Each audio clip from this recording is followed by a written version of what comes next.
ఇల్లు కొన్ని కొన్ని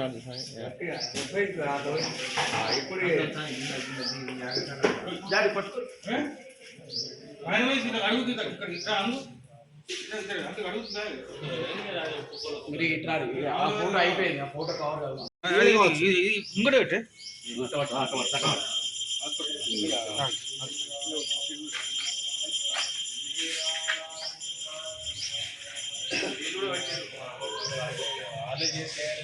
ఫోటోలకు కొన్ని నార్మల్గా వేసుకోరు.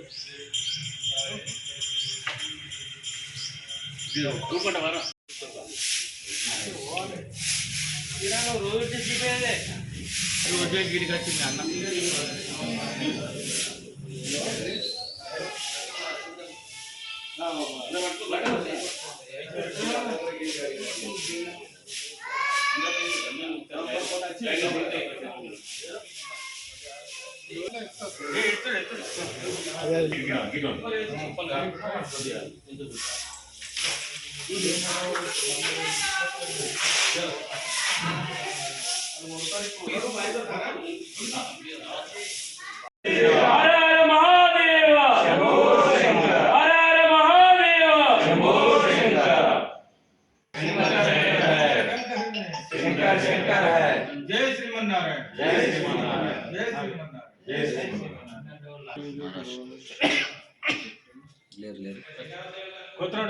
చెప్పిన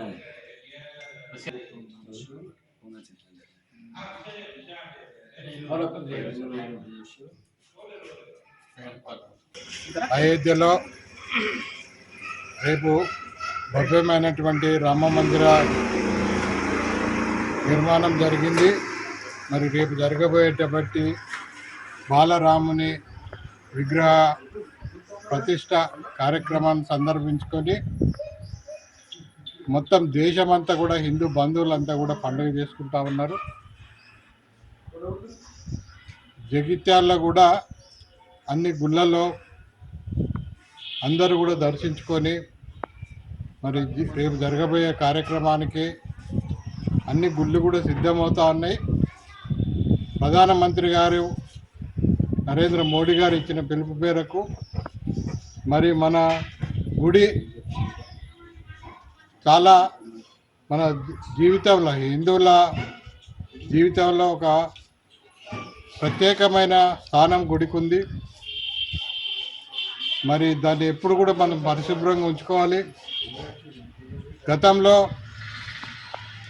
ప్రతి గ్రామంలో కూడా ఉన్నటువంటి గుడి ఏదైతే ఉందో మరి ఒక సంస్కార కేంద్రంగా ఉన్నటువంటి గుడి అది. చదువు లేకపోయినా కూడా సంస్కారం మాత్రం ప్రజలకు ఉండేది, గుడి వల్లనే సాధ్యమయ్యేది.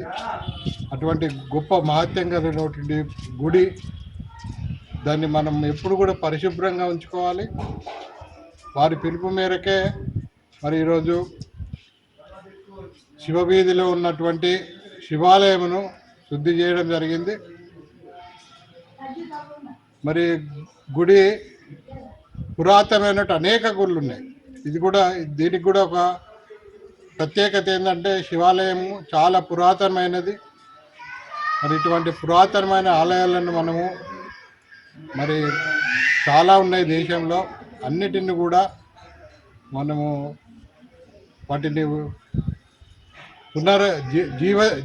పునర్జీవనం వచ్చేలాగా వాటన్నిటికి కూడా భక్తి శ్రద్ధలో పూజ చేసి మరి పురాతనమైన ఆలయాలను అన్నిటిని కూడా మనం డెవలప్ చేసుకునే విధంగా మనందరం కూడా కోరుకోవాలి.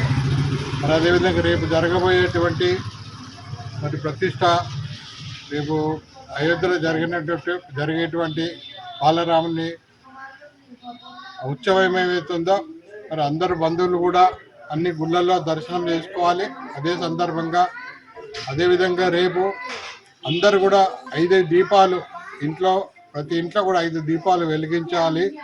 500 సంవత్సరాల పోరాటం జరిగిన తర్వాత మనం సాధించుకున్నటువంటి భవ్యమైనటువంటి రామ మందిర నిర్మాణం జరుగుతుంది కాబట్టి ప్రతి ఇంటిలో 5 దీపాలు వెలిగించుకోవాలని మన పెద్దవాళ్ళు పిలుపునిచ్చారు.